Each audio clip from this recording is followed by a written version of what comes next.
फरिश्तों जैसी चाल है उसकी, व्यवहार से वो दिव्य दर्पण।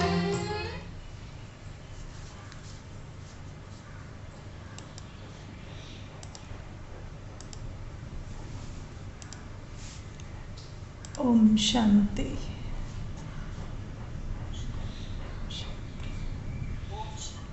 Om Shanti. So yesterday there was this question about Bhagya, and we discussed something about karma also yesterday. So today we will understand a little about what Bhagya is, although what I will tell you today is not entirely exhaustive, but still I will tell you some things which at this stage would make sense to you. So when we talk about Bhagya, so today we look at Bhagya as consequences of accumulated karma. Okay, so yesterday what we saw was every second, whatever I do in terms of thought, word, action is my karma. And everything, the thought, word, action is energy. Yes, thought is an energy, word is an energy, what I do with the hands is energy. And this energy I radiate into the universe. And then when I radiate this energy to the universe, then I receive a consequence. So when I give something to the universe, its equal and opposite comes back to me. So you all know about the law of action reaction. So we know that whatever goes out will come back to me. So all through the day, every second of my day, I am radiating energy into the universe. And that energy I radiate in the form of how I think, the vibration I create, the words I speak, because they have an impact on the universe. Have you ever considered the impact of your words and actions? When we say energy, sometimes it's not very clear. So thought is an energy, all right, I think, and that thought creates an atmosphere. Have you ever come across a situation where somebody is all the time thinking out of fear or irritation or anger, and then when you move into that space in which that person lives, you don't feel very comfortable? Can you feel that thought energy or vibration changes atmosphere? Yes, we do. We do. Yes.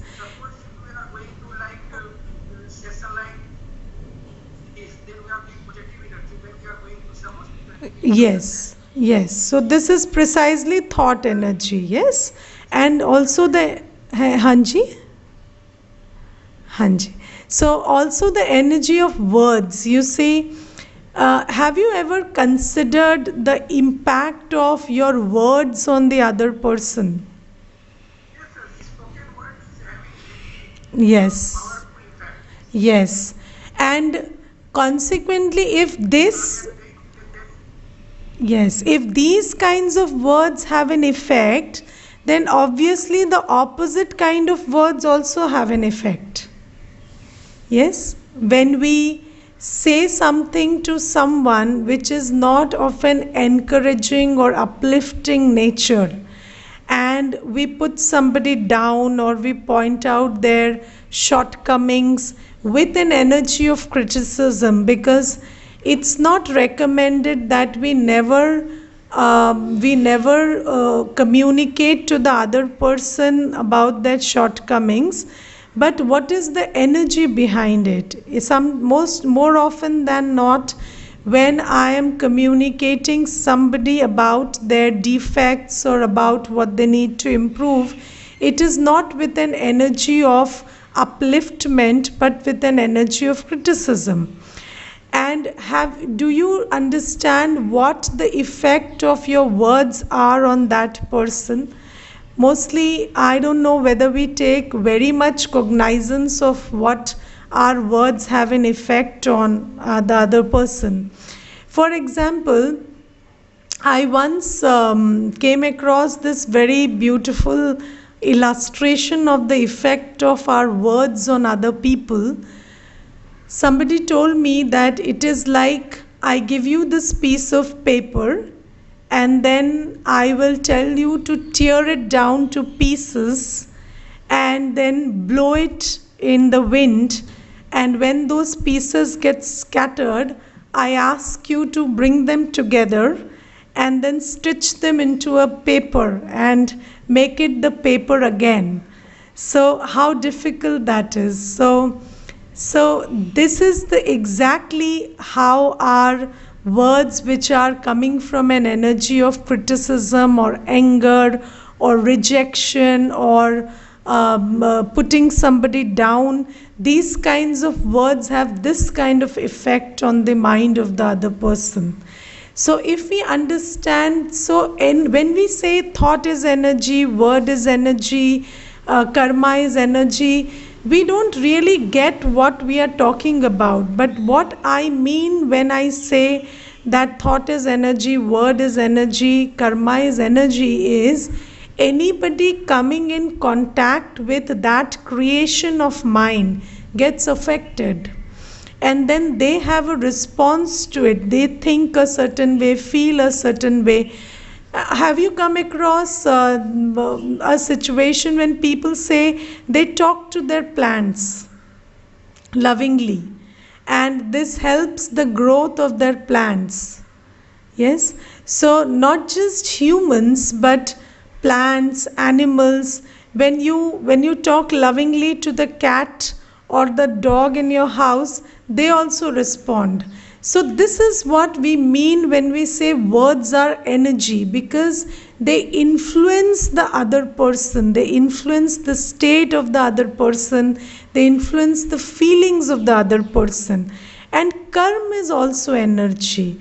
So if I am cooking in the kitchen and then when I give roti to my son, I apply a lot of ghee on it, and then when I give it to my daughter, I don't apply ghee on it, and I say तुम मोटी हो जाओगी और वो मोटा नहीं होना, वो मोटा हो तो कोई बात नहीं. So all these, these are acts in which there is this sense of us and them, and there is this sense of inferior and superior. And when our actions are colored by a prejudice and they come from a place of prejudice or rejection or ego or criticism, then these kinds of actions also influence the atmosphere around us, the people around us, the general environment in which we live. So this is what we mean when we say words, thoughts and actions are energy. And whenever you radiate a certain energy into the universe, then it must come back, because somebody has absorbed it and somebody is again reflecting it back. It could be nature, it could be human souls. Anybody has absorbed it and consequently they are radiating it back, and it must reach you, right? So primarily, when we talk about karma and karma phal, sometimes this whole topic is dealt with in a very abstract way, and we use these words karma and karma phal, but we don't really understand that it is very concrete. Like if you eat food that is not in alignment with the basic structure of your body, then you fall ill, right? Yes. So if you speak words, think thoughts and engage in behavior that is not in alignment with the qualities of the soul, then you are bound to suffer. Yes, and also not just because of what comes back to you, but because you are operating from a place of disalignment within yourself. So I'm not even talking about the food being infected, I'm just talking about if you eat the food that is not in alignment, then it will not do good to you. So thinking in a way which makes us peaceless, or talking in a way that makes us peaceless, has an impact on us. Even the fact that we are operating in that way has an impact on us. It's not just about the consequence that's coming, but also the karma that we are doing. It has an impact on us, because we are not keeping we are not staying in alignment with our basic nature. For example, if I am criticizing all day, can I experience peace? If even if I'm not speaking even a single word, I'm just playing this whole tape in my mind. Okay, this person is not okay, they are doing this, and this person is not okay, they are doing that. Then can I ever be peaceful? I can never be peaceful. And it's not just about what's coming to me, it's about what I'm creating. And when I create this kind of a thought pattern, I cannot have a happy or peaceful life. So karma is something that I do which is not in alignment with my nature, negative karma when we are talking about. And then it also has an effect on the atmosphere and the souls that are in that vibrational field, and the plants and the animals and everybody, and generally the universe. So there are two effects of karma. First is when I perform a certain karma, when I think a certain thought, speak a certain word, do a certain action out of body consciousness, and I am not in alignment with my own qualities, then my qualities start getting distant from me. So because I am not putting them into execution, so I will slowly start becoming less peaceful, less happy, because I am not operating from a place of my own qualities. And then second is, they will come up in the form of the consequences of the energy I am radiating. Now when I talk about the consequences of the energy I am radiating and creating, primarily there are three consequences. So physical and mental health, physical, mental, emotional health, that is a consequence of how we conduct ourselves all day. And when you go to a doctor these days, they will tell you diseases are psychosomatic. So how your body is a product of how you think. Yes, so how your mind works influences your body. And then mental health experts will tell you very clearly that how you think influences your mental health. So if you are all day thinking out of fear and worry and stress, then obviously there will be some mental health issue in the offing. So this is about the physical, mental, emotional states that we experience. So they are a product of how we think, speak and behave. Now one thing is, you cannot criticize somebody and not feel it. Yes.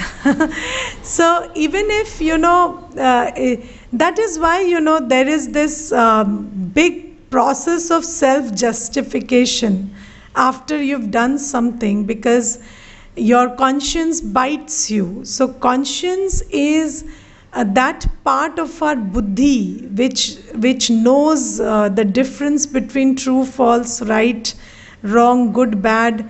So you are a soul and you have a conscience, and although that conscience is a little less functional these days, because I will take this up some other day, why the conscience is less functional, because this is another chapter. But still, it is functional in some measure right now, and not everybody feels so intensely about the wrong acts they do, but we feel in some measure. For example, if somebody is calling you on the phone and you have decided not to pick that call, yes, so what you do is you keep looking at that call until it gets disconnected. You can't ignore it, yes, and then you keep looking at it, and then you keep creating thoughts. अरे इसका phone उठाएंगे ना, अभी 5 minute बर्बाद करेगा, बहुत time waste करता है, इतनी बातें करता है, अब पिछली बार देखो उसने मुझे ये गलत बात बोल दी, उसको क्या ज़रूरत थी बोलने की, और ये हमेशा ही ऐसे बात करता है. But why are you engaging in all this self talk? Because you know you are avoiding somebody, and that's not okay. You know that picking the phone and telling them is a better option, but then you want to avoid that as well, and then you keep doing this, and then your conscience knows. So I'm not talking about big things, I'm talking about something as small as not taking somebody's call and avoiding them, and then telling them that I missed your call. Okay, so whenever we are doing something that is against our conscience, we know, and it bites us. So that's why, you will always tend to feel a setback when you do something against your original qualities. So it cannot be that I do karma and not experience the sorrow that it brings with itself. Anybody, we may deny it to the whole world, but then our mind, our heart knows, and that's why it manifests into diseases. Yes, I will tell you one more thing. This thing about, women enduring a lot of so-called injustice at home, and domestic violence, and getting beaten up, and this and that, and then ending up in depression. Yes. Now, if it is so that when you are taught that if in order to keep the family intact, you must endure, this is a belief system, right? Now, if actually you have internalized that belief system, and you are very certain that this is the true way to be, then you will not experience pain, and you will not end up in depression. So even if you are trained, and you even convey to your daughter next that you be like this, and if somebody speaks rudely to you, you should endure it because it's good for the family. But somewhere you are not okay with it, right? That's why it shifts and changes into depression in later life. So somewhere, everybody knows what is right and wrong, what is good and bad.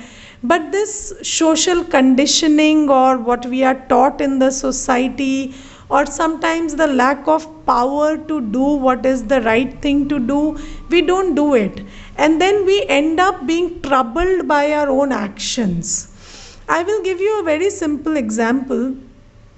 Once there was a lady, and she expected undue time from me, and which I couldn't give her. Like, she would expect that I talk to her over phone for half an hour every day, and I didn't have that kind of time. So I tried to tell her in many indirect ways, but then that was not getting conveyed very well. Now it so happened that I started noticing that when I am picking up her call, in picking up that call, I am creating 5 negative thoughts. That why does this soul not understand, and why don't they know their limitations, and this is not the way, you are troubling me, and you are also you're forcing me to attend your call every time. And then one day I decided, after 2 or 3 days, that I should have the courage to tell her in clear terms that this is not possible. And although there is a tendency to avoid things which make you look bad, yes, so this is a very subtle thing, that you don't want to communicate something that makes you look bad. For example, if I tell her that I don't have that kind of time, she might give me statements like, oh, aisa bhi kya hai, and I thought you people are spiritual and you have all the time in the world and you are for seva and this and that. But when that is not possible, you have to tell that, and you have to face whatever comes from the other end. And mostly it's because we lack some power. In this case, it was the power to face. So maybe it's because of some lack of power or some lack of understanding or some conditioning that we keep doing things that we are not okay doing. Keep thinking in a manner that we understand is not okay. Keep doing actions which we understand are not okay. Keep speaking words which we know are not okay. Because there is a conditioning that even if you are not good, you should look good. Okay, so that's why, we never get an opportunity to be good, because we can't do that whole inner work, because that in a way involves not looking good for some time. Okay, so these are very deep things that I am sharing with you, and this is what we mean by karma. So all this that we do which is against our conscience, which is against our original nature, but in body consciousness, under the influence of conditioning, under the influence of this belief that I must look good and sound right and sound perfect. So we keep doing all these. And then there is a burden on our heart because of these. And then our heart grows weak, and we have physical illness, and we have blood pressure, and this and that. And then also the mind suffers, and there are mental health issues. Third is, so there is an effect on health, then there is an effect on relationships. Yes. So if I am not okay, if I, the soul, am not okay, and I am not thinking in peace and love, and speaking in peace and love, and acting out of peace and love, then obviously this energy reaches the people around me, and my relationships suffer. And here I will tell you one thing. You only have one mind. You don't have two minds, one for your family and another for your workplace. Do you have two minds? एक को घर में छोड़ देंगे, दूसरे को office ले जाएंगे, उसको दिन भर बॉस की बातें सुना सुना के खराब कर देंगे, फिर जब घर आएंगे तो वो प्यार भरा मन लेकर परिवार से बात करेंगे. ऐसा तो नहीं है ना, एक ही मन है. ठीक है, तो you don't have two minds, you only have one mind. Now, if you fill that mind with thoughts about somebody who is not nice to you, if you place somebody's behavior, somebody's rude words, somebody's energy which you don't find comfortable in your mind, then that mind goes bitter. And then you come with that same mind and engage with people you love a lot. And knowingly or unknowingly, consciously or unconsciously, you keep radiating that energy to the people you love. And then what happens is, in our life, maybe there is one person who is not nice to me, but what I do is I create a video of that person talking to me and that person being rude to me, and keep playing it over and over in my mind, and then make my mind so bitter that I engage in bitter behavior with everybody around me. And then what started as an effect of one person's behavior percolates to every other person, and all my relationships get spoiled. Yes. So this is how we are creating karma with people around us. So we don't understand that it is our responsibility towards ourselves to take care that we operate from a place of peace and love and purity around people, with people around us. Even if somebody is being rude to me, I have to safeguard my inner world from that effect, and I don't have to take that in, and I have to insulate myself, keep myself intact, because if I spoil my mood right now, it will affect everybody else who I don't have a bad relationship with right now. Okay, so karma is very concrete. It's not. So I have a problem with these words like energy and all, because they are very abstract. So if you break it down, it is very very concrete. It's not some abstract energy running around. It is concrete thought, word and action that we do all day. Then the third is the effect on my circumstances. The effect on my circumstances or my general environment. Now, I will give you an example of a brother who shared with me that because his father was very abusive, so, although he was a good student, he couldn't concentrate in his studies. And he allowed that behavior of his father to play on his mind. And then, as a consequence, he became very dull headed. And then he started a business. He had money, and father was rich. So he acquired he became an heir to a big property. But then he said, because of the damage I have done to myself, I sleep more than required. I don't have good concentration. I have not made myself into a very resourceful asset. And that's why I'm swindling away all the money that I had acquired as property, as inheritance from my father. And now my finances are in a mess.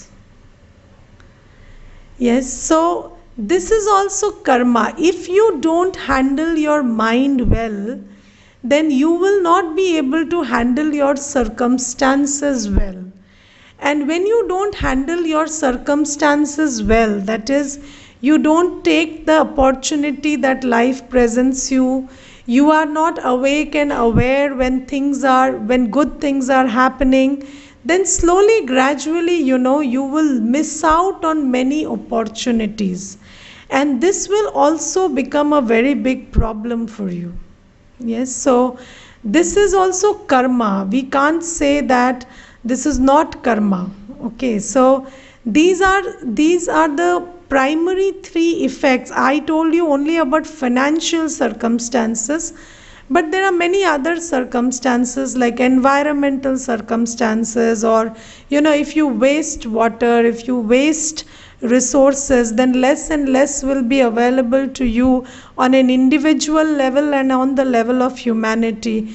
If you waste time, then time will cheat on you, which is time will not be your friend, and you will lose out on time, and you will always be late for the opportunity. So these are very deep karmic relationships we have with money, with opportunities, with time. And when we waste things, when we don't, and we will definitely waste if we are not present in the moment. If I don't take care to be in my power always, then I will miss out on opportunities. Yes, so then this will create a burden of circumstance. Now you see, in my life, what I have observed is, just like it's in the world also we listen that golden opportunities knock your door once, and you have to open it. And it's not that opportunities are not coming people's way equally. What I have observed is everybody gets an opportunity. Yes, and people do get opportunities. But the thing is, you miss out on them because you are not preparing for that opportunity. And how do you prepare for that opportunity? By training yourself to be spiritually present. I will tell you one thing. There was this person who was struggling to be an actor, and he happened to meet the person concerned, or the person who he was trying to meet for a long time by chance. And when he met that person, do you know what he was doing? He was dozing off at that time. Because all night he was preparing for meeting with this person, and he didn't take care to sleep. And while he was waiting, this person just went by and he was dozing off. So he said that maybe I slept on my fate that day. So when he was talking to me, he told me that maybe मैं अपने भाग्य के सामने सो गया उस दिन. So this is, what happens is, when we are not fully present, that is, we are involved, we are thinking, contemplating, worrying, being fearful about things that are not in our control all day, then we miss out on the windows of opportunities. And this is what concrete karma is about. Now, when we accumulate this in maths, in school, we have all done cumulative total. So 1 plus 1 is 2, and 2 plus 1 is 3, and then the cumulative grows. So now you see, a karma is like a seed. And just like every seed needs a certain season to manifest, needs a certain soil to manifest, similarly, not all our karma, not all that I do, whether good or bad, finds an opportunity to manifest immediately.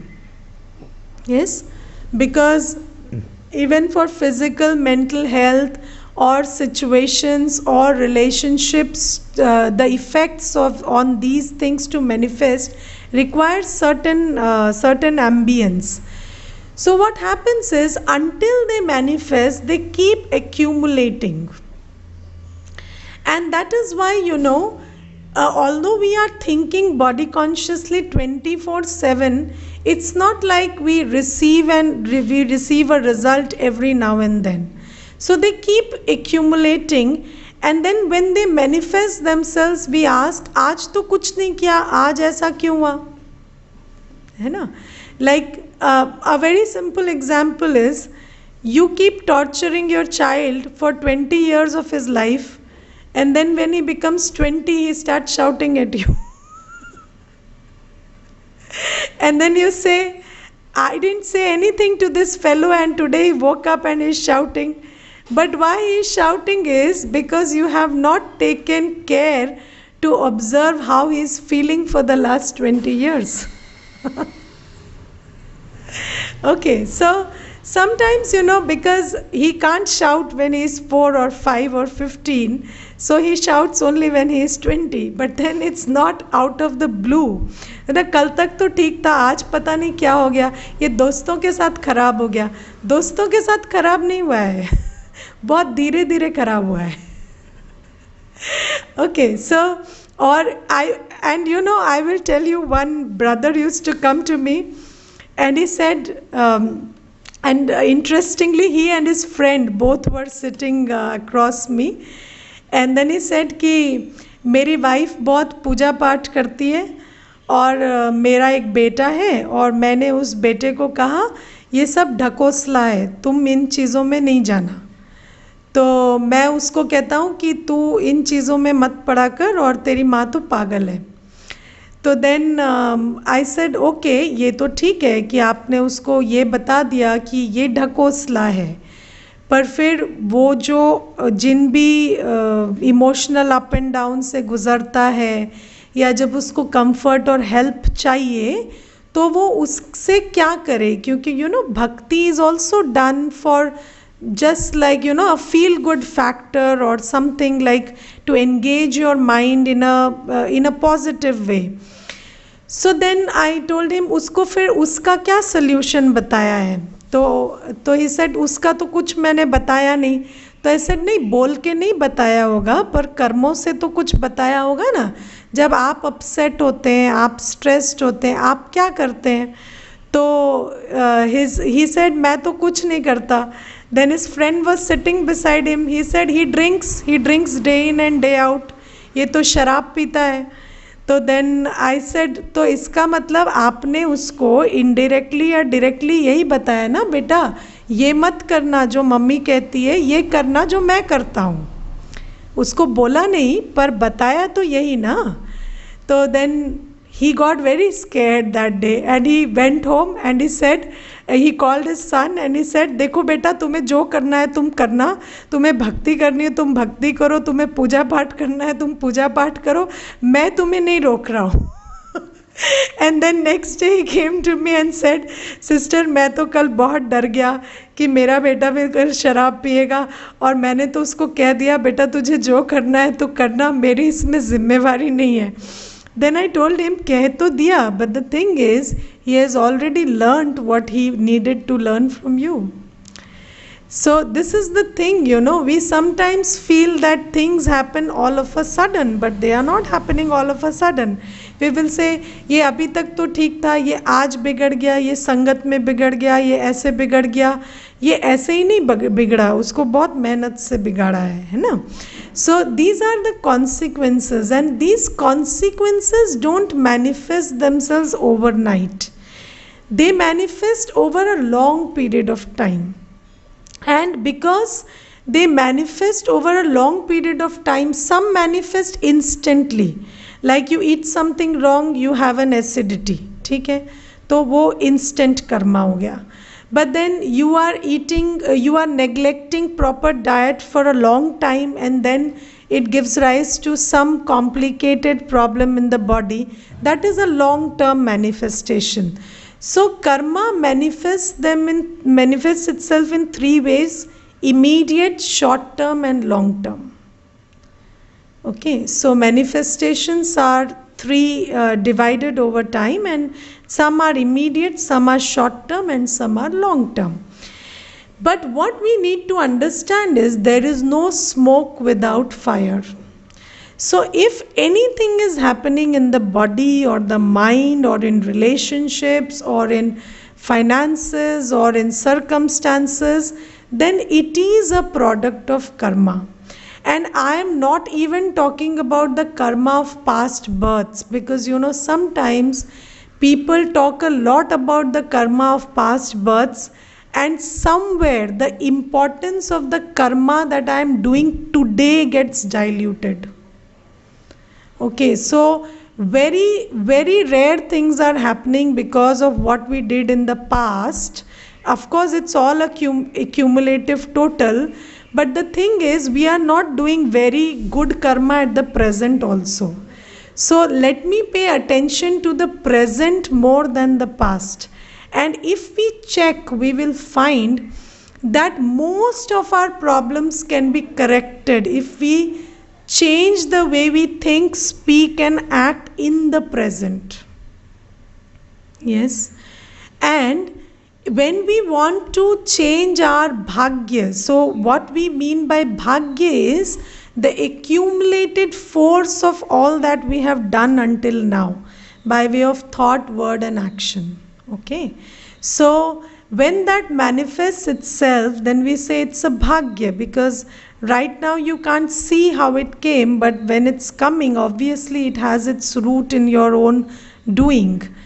Now when you understand this, what you have to do is you have to understand that कर्म को कर्म से ही काटा जा सकता है ना. जो कर्म हमने पीछे किए, उसके जो इफेक्ट्स आज आ रहे हैं, उसके असर को खत्म भी कर्म से ही किया जा सकता है.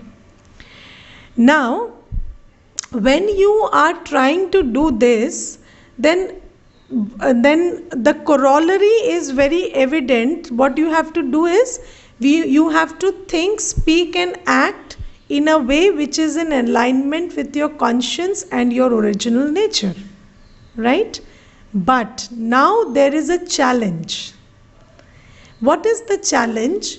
You have to do this in the face of unfavorable circumstances and unfavorable behavior, or maybe physical illness. Yes, so you have to think peacefully, speak lovingly, act powerfully when the situations and people around you are not favorable. Okay, and this requires a lot of awareness, understanding, intention, and power. Right? Yes. See, when people say think peacefully, okay, thinking peacefully is what everybody wants. But thinking peacefully when people around you are abusing you, or there is lot of turmoil, no water supply, electricity नहीं है, गर्मी लग रही है ना, you are living in an environment जहाँ पर कोई अपना काम ठीक से नहीं कर रहा, then living peacefully is a challenge. Thinking peacefully is a challenge. And you have to understand that you are in this situation because of your own doing. There is something that is there in the past because of which you have come up to be in this situation. And then what you have to do is you have to be peaceful despite this. And this requires determination. This requires a strong sense of understanding that how I respond right now is also creating my karma, which will make this situation better or worse in the future. And then this requires a lot of inner power. And that is why you need to meditate. Why you need to meditate is to accumulate the force of that peaceful thinking, that connection with God, drawing in the peace of God and accumulating it within you so that you are able to stay peaceful given circumstances which are trying tooth and nail to shatter you or to make you peaceless. Okay? So speak, yes. Later, at the end of the session, okay? Okay? So, this is why we need to do this karma. Now, there are two kinds of karma. Proactive karma and reactive karma. Okay? Now, what is reactive karma? We all know. Doing something because the situation demands. Yes? But proactive karma is meditation. Proactive karma is accumulating spiritual power. You may not be in a situation which forces you to meditate. But if you understand that you will be in a situation which will force you to react if you don't meditate by choice, then you do this proactive karma. And meditation cannot be done in reaction. Meditation is a proactive action. Now let me tell you, there is a very, very misleading belief about meditation and spirituality, which is zarurat hogi to karenge. There are many people who visit the center and there are some people who will see them on the way and say, आप ठीक हो, आपको कोई तकलीफ तो नहीं है, आप आजकल ब्रह्मा कुमारी सेंटर जाते हो, सब ठीक है, घर में सब ठीक है, हाँ, आपको कोई कष्ट तो नहीं है. So this is a very misleading belief that you meditate when you are in distress. But meditation cannot be done in distress. Meditation cannot be done in distress because when you are upset, how can you meditate? Okay, so meditation is a proactive action which a wise soul undertakes because you know what is coming up. Yes, and when you have this intuitive sense that you understand that we have been doing so much of karma, negative karma in our past and in the present, that sometime or the other it is going to show up, and then when it shows up, I will need power. So I need to accumulate that power before the bills arrive. You need to have a salary before the bills arrive, right? So meditation is like earning that salary before the bills arrive, right? And that is why in the life, in case of your life also, you should meditate when things are okay, so that you can use the fruits of that meditation when things are not okay. And there is nobody who will not face situations which are not okay, because we have all been in a long life of body consciousness, and we have all done karma which will put us into trouble someday or the later. Even collectively as a humanity, we know we are facing and will face situations which will not be comfortable. So meditation is done proactively so that we can accumulate that inner power, so that we can pay the bills of that circumstances and people present to us. So this is about meditation, and when you have so much of power, then you can deal with situations and behaviors of people and be peaceful, loveful, happy anyway.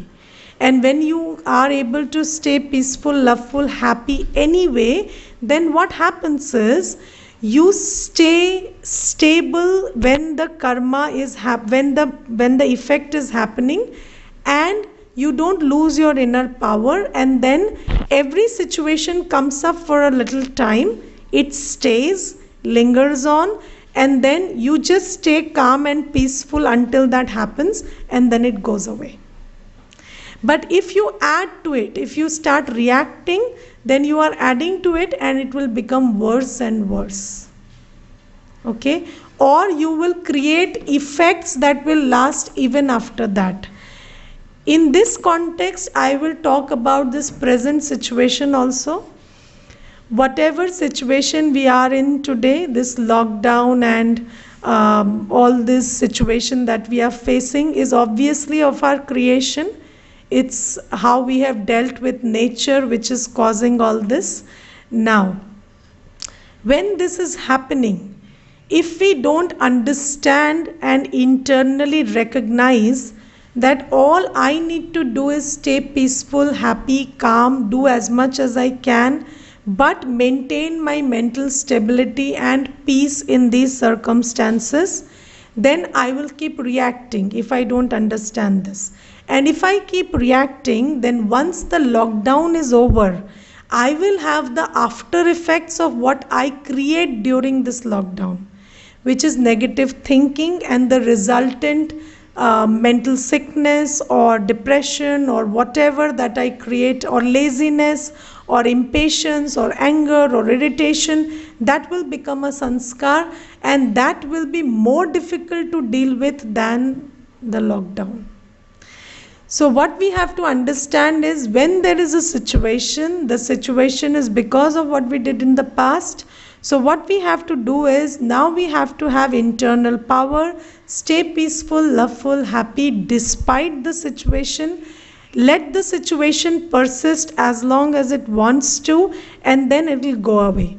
And then when it goes away, I will go back to normal. And if I don't understand this and I keep reacting, I keep getting irritated, angry, distressed, stressed, fearful, anxious, then the situation will go away and an internal situation will come up for me to face. And that will be worse than the external situation. Okay, so this is about karma and how to deal with its consequences. In brief, there is a lot of things that can be spoken about this. But so much for today. हाँ मेघा बहन बोलो. Thank you, sister. हाँ. My question is, if someone in our family or if someone who is in close ties with us is violent or abusive, and we that it's fine that I can take care of my inner peace, Hmm. but how do we set boundaries? How do we stop them from attacking us so that our self respect and confidence also stays intact? And one more thing, sister, in the world of spirituality, do toxic people really exist? And if so, is the only solution is staying away from them? What is your definition of toxic people? I don't have any definition, but I read everywhere that some people are toxic. So, what according to them is toxic people? Toxic people are someone who will not understand, even if telling them regularly that this is not the right way of attacking someone, and still they are damaging themselves and maybe people around them. And do you think you are not toxic in the sense that you don't think in a manner or speak in a manner which troubles you and ends makes you miserable? Yes, that was my question. That even if So everybody is toxic, right? And we are first toxic for ourselves because right now we don't have the awareness and the sense to deal with ourselves very well, right? So right now, yes, everybody is toxic and we are doing harm to ourselves and to others. But the thing is, uh, our basic nature is not toxic. So, once we realize and remind ourselves of our basic nature and in meditation try to connect with that, then this toxicity will go away. And when you stop harming yourself, only then will you stop harming others. Because we perceive as we are, okay? And about that question about somebody being abusive or somebody beating up somebody regularly, they can go to the police. Yes, they can go to the police, they can seek help, they can, there are many ways of dealing with it. But the thing is, why they don't do it is what they need to introspect. Because then I told you it's because of some lack of power or some conditioning or something or the other. And why we put up with something that we shouldn't put up with is not about the other person, it's about yourself. And if I don't have the power to face, if I don't have the power to tolerate, if I'm still being attached to somebody who is beating me up regularly, then it's a problem with myself. And I need to check why I'm behaving the way I'm behaving. Because nobody can force you to stay with a person who baits you day in and day out. You are the only person choosing to stay with that person, and why you are choosing that way is something that you need to ask yourself. And I'm not saying that this is about you, but whoever it pertains to has to think that about why I am behaving the way I am behaving. Because if we introspect deeply, we will understand that it's because of some fear or some attachment or some conditioning or some bias that we behave the way we behave. And in this context, I will share an example with you. I have a friend and she was being abused regularly. And when she approached me, I tried to help her.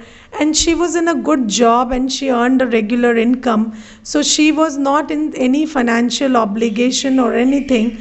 But then, when I asked her to just move away from that person who is beating her up regularly, she told me that she can't do that. And the reason was, if I do that, then my parents will not be okay with it. So this is a choice she made, that she wants her parents to be okay with her at the cost of she being beaten up every day. And you cannot question anybody's choice. So then I counseled her for a long time, but then she just persisted on that thread of thought. And then one day what happened is, she did not have children, and she went on to have children through the IVF, from this man who was beating her up regularly. And then I told her, why did you go and have children from this man when this person was not even okay with you? Why do you now want to have children with this man? So she said that because I'm regularly seeing that people are telling me that you don't have the capacity to bear a child, and that's why this person is beating you up. So probably when I'll have children and he still beats me up, then people will understand that I'm not wrong, he is wrong.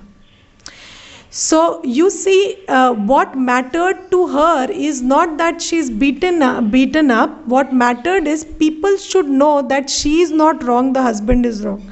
So these are some of the very sad belief systems that we have, and I cannot question anybody's belief systems or choices, and nobody should, because every person deals with what they sow. So we don't have to be judgmental about whether somebody is making a good choice or bad choice, because it's none of our business and they will deal with whatever they are choosing to opt for. But the thing is, if we are leading miserable lives, it is definitely because of the choices we are taking. Sister, Okay. one thing, if in that scenario, let's say the child is dependent and the person is the father or the mother who is emotionally abusive, let's say that person cannot go to the police because if nothing is physical, violent, then how to set boundaries without No, in these days it is not like that. Even children approach counselors, they approach helplines. It's not like they don't approach. But it's just that, I'm not suggesting that they approach this or that. What I'm saying is, if that person is really in trouble, they would do that. But the thing is, there are so many sides to it that you cannot analyze a hypothetical situation like this. It could be your own fears, it could be your own expectations, it could be maybe you are suffering more emotionally than physically, and it's nothing to do about the other person, it is more about your expectation from the other person. So let us keep this hypothetical example where it is. I have told enough of what one needs to know. And next is, everybody has to take their choice. And why people do what they do is a very complicated question, and we cannot actually analyze and find a solution on this platform. Okay. Shanti, let's meditate for a few minutes and then we'll finish.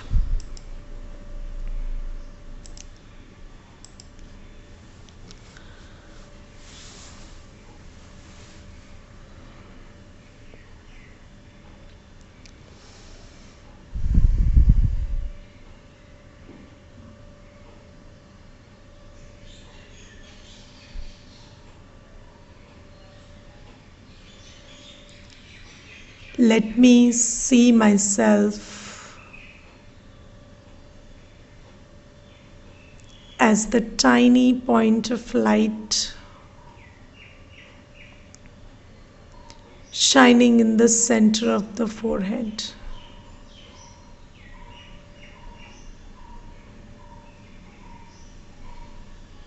This is who I am.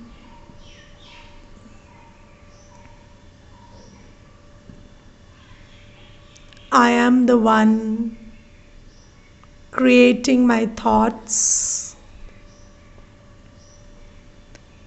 I am the one using my mouth to speak them. And I am the one using my body to manifest them in action.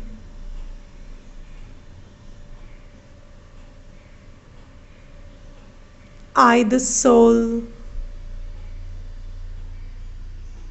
am the master of my body and the master of my mind.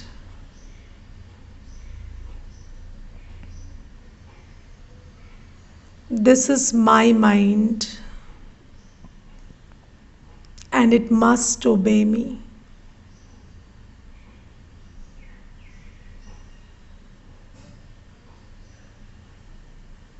God, the ocean of knowledge, is filling my buddhi with knowledge.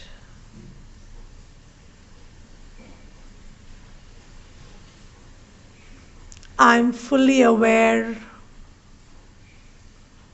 of what karma and karamphal is.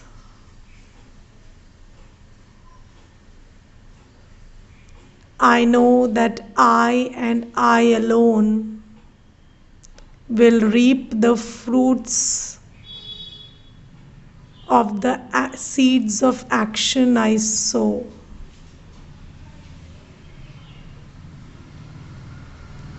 What I think, what I speak, what I do will have consequences, and they will come back to me.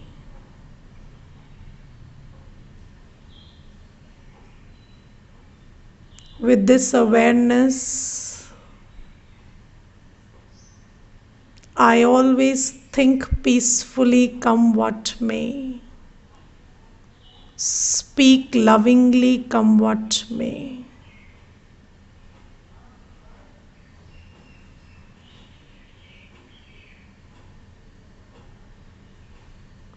Even if the circumstance is difficult, even if the person is rude,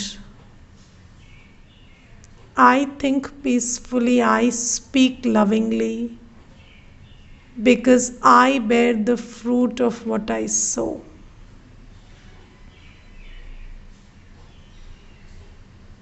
I have understood the secret of a good life.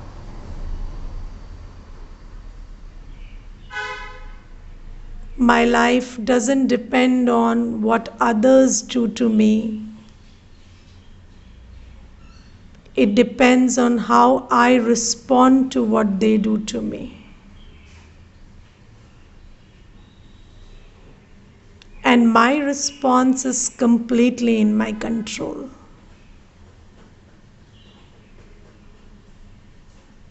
I feel so powerful and in charge of my destiny right now.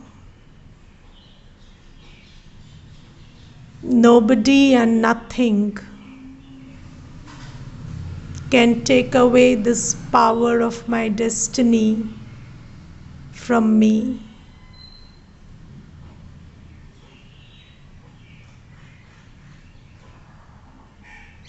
Let me sit in this feeling of being all powerful and in complete control of my destiny for some time.